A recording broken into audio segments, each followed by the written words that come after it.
guys. Welcome to another episode of Evolve.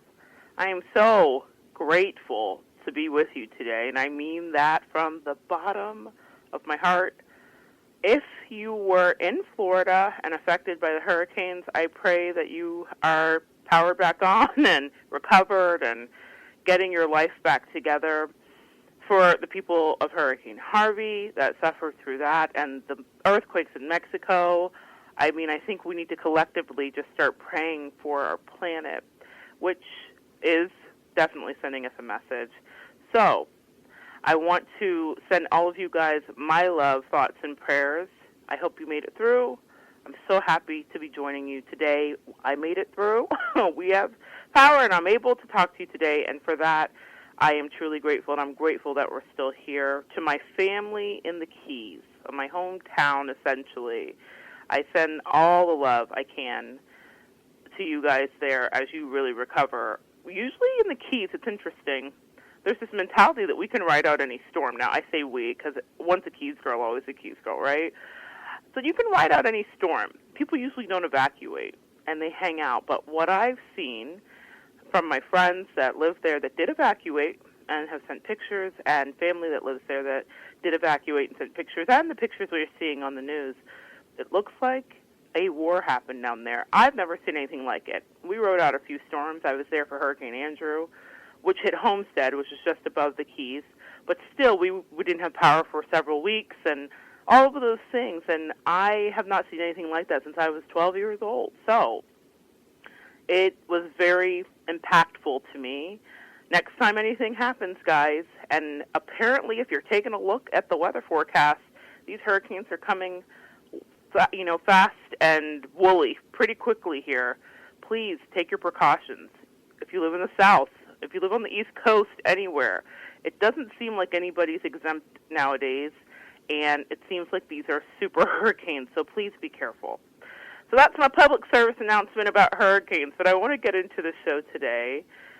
I'm going to start the show in a different way than I normally do. A scripture is how I'm going to start the show today.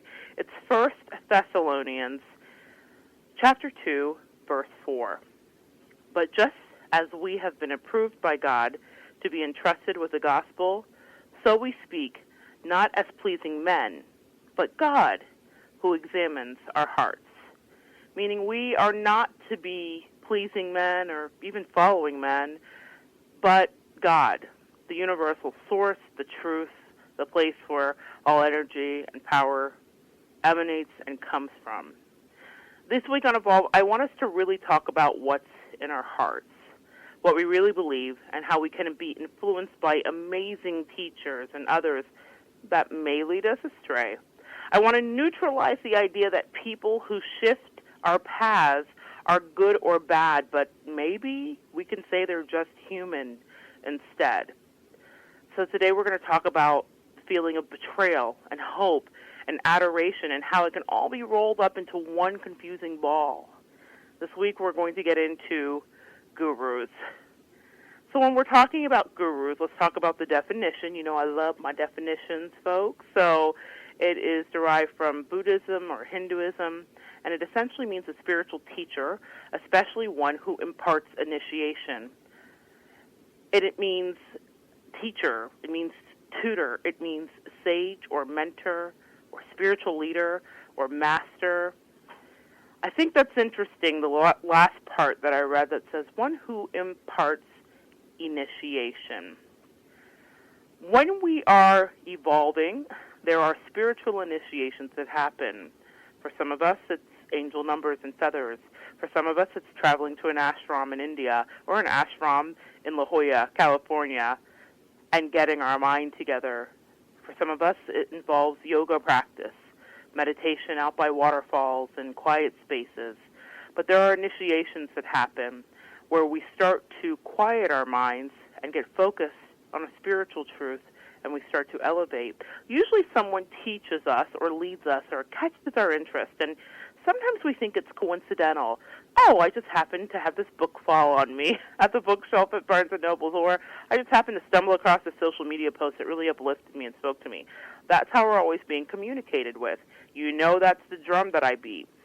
but we do have teachers along the way. And in my lifetime, I have had some great teachers. And in my lifetime, I have had some great teachers. Now, what I wanted to say was some bad ones, but the truth that even just came to me now has nothing to do with what I had planned, is that all teachers are great teachers, meaning there are lessons to be derived, and they do initiate you to the next level of your life. So even in the moment when you may say, this was bad or this was good, and you deem it as unhealthy, as I've shared some of my experiences with you, I learned incredible lessons, even in those toxic and unhealthy places. So I want us to talk about gurus. And I want to talk about the trend of the guru. Now, that's been around forever. There's always gurus. There are always people that are seeking to follow someone.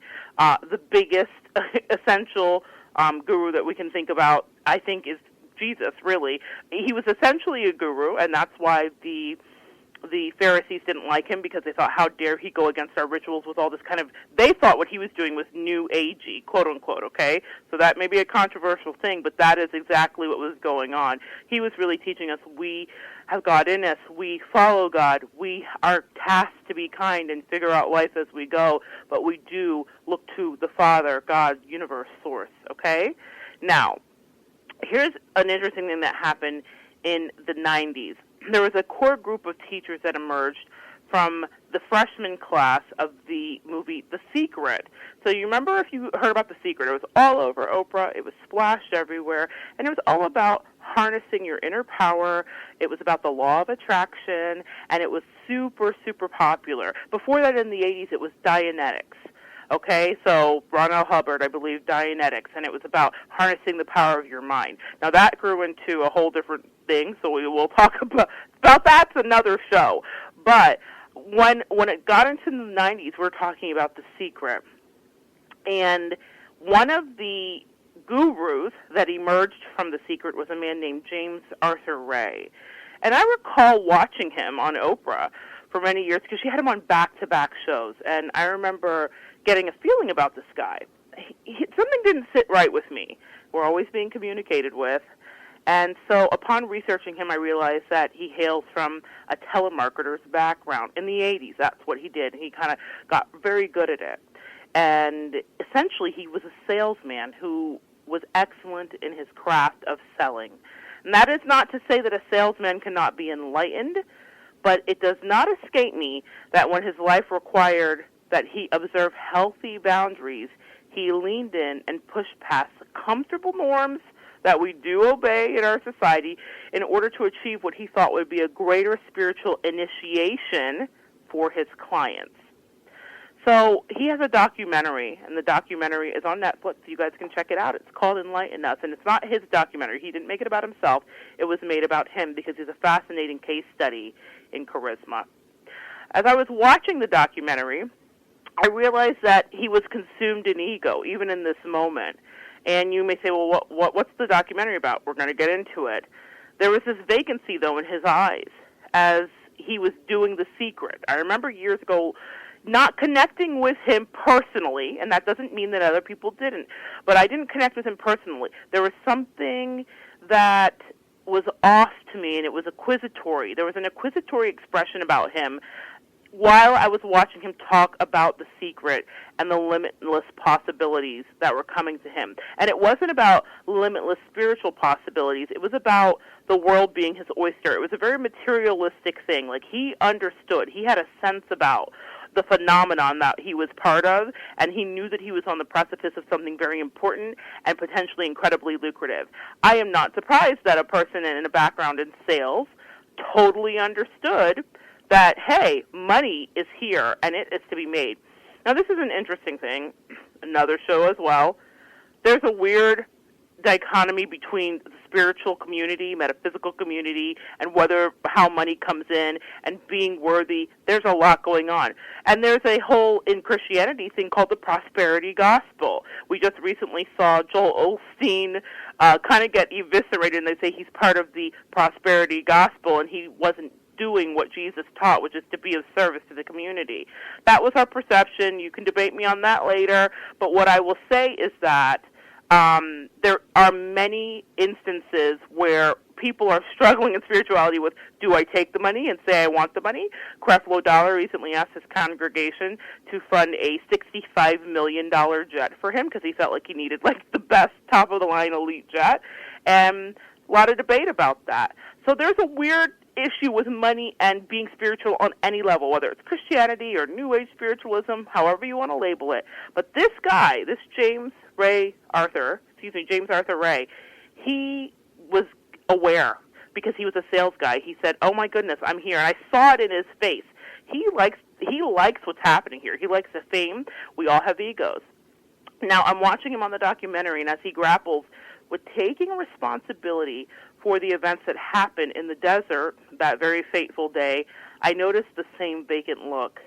He hadn't learned the lesson yet, but his followers, unfortunately, had. In October of 2009, this guy was on the top of his game. He was a best-selling author, a spiritual leader, and he disdained the actual term self-help guru. He would always tell people, don't call me that, I don't like it, I'm nobody's guru. Unfortunately, some of the things that he ended up doing were stereotypically very guru-ish, if you will. At this time when he was really at the height of his success, his company had earned $9.4 million.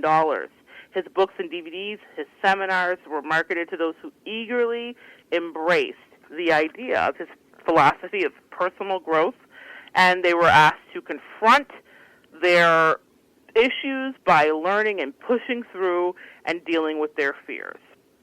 He was absolutely one of the stars that came out of The Secret.